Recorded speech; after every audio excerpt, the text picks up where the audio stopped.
Bonjour, je me présente. Je m'appelle Brenda, militant Edge depuis 1 an et demi.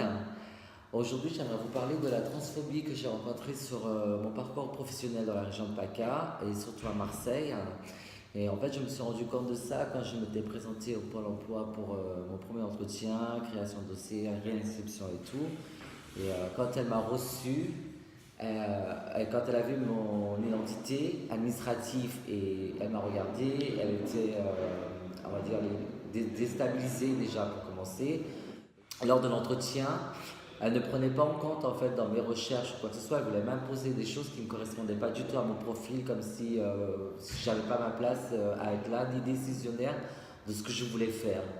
Pour moi, j'avais l'impression de subir une espèce d'agression par rapport à ça, puisque ce regard qu'elle avait dès le départ, quand elle a capté que j'étais transsexuel, est resté du début à la fin de l'entretien. Ensuite, suite à ça, j'ai voulu faire une création d'entreprise où je me suis quand même fait des recherches personnelles. J'ai rencontré une association au départ qui était prête à m'aider à construire le dossier, même à me donner un prêt et tout.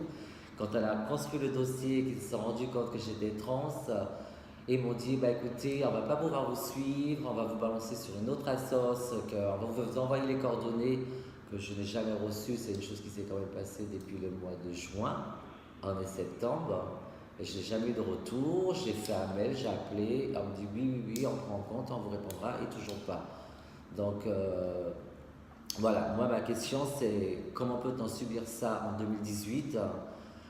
Comment que la société nous stigmatise en tant que trans, parce qu'on fait partie de la société, on vit dans cette société, on contribue à l'évolution de la société et il faut compter avec nous au quotidien. Et on peut pas, il faut qu'on ait le choix quand même de pouvoir choisir sa vie professionnelle, d'évoluer professionnellement et arrêter de nous stigmatiser, de nous mettre dans des cases en disant voilà, vous êtes trans, c'est tout de suite via pouvoir vivre et ne pas vivre dans la précarité, il faut être escorte ou prostituée.